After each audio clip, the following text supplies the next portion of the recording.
Okay, folks, I just took a shower and I'm feeling so fresh and so clean.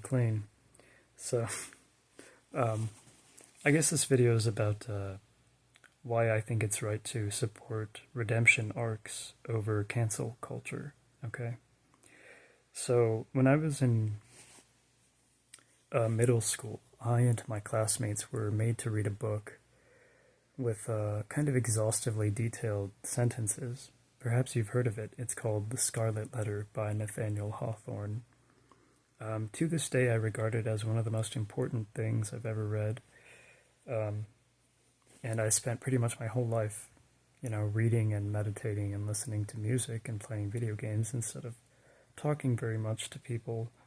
And in retrospect, this strikes me as one of the most prescient texts I've ever had the pleasure of really steeping with, okay?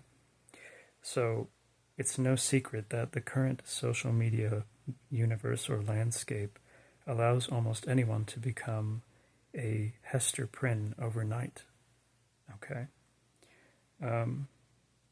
So basically you could be living innocently and have some quirks and oddities and shortcomings of which you're not aware, and in good time, despite having decent intentions, you can end up as and pardon me for referencing this, but as a so-called lolcow. That's Lolcow. And that can be, a terrible fate for you.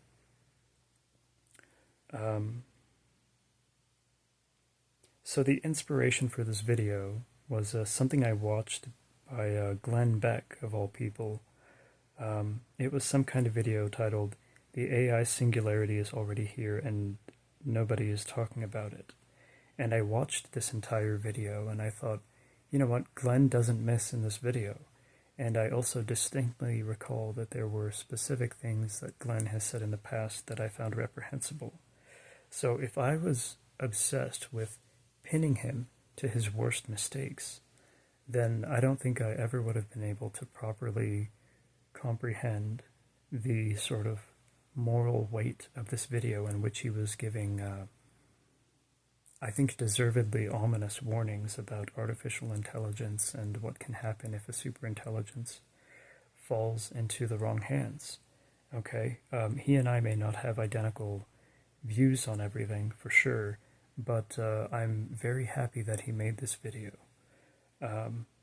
So if you want to really sink your teeth into, the topic of artificial intelligence, you can read certain publications by Eliezer Yudkowsky and Paul Christiano and, various others who are worth sampling the free online works of, okay? I'm not going to get into that whole topic. I don't claim much knowledge about it anyway. But to bring this all home, I would like those of you who can afford to spend a few dollars to rent it to look up the movie The Man from Nowhere, which is a Korean movie, okay? And as you're watching the movie, I want you to imagine that the protagonist of that movie doesn't just peacefully resign himself to a quiet life in which he's a nobody, but actually imagine that at one point he might have faced torturous humiliation and then resigned himself into a quiet life, In that sort of life context, he still could have ended up being, without spoiling too much of the movie, just as heroic as he evidently was within that film, okay? So that's something to keep in mind. You never know what someone is capable of. Alright, thank you for watching and have a good day. Stay sharp and sober, and God bless you.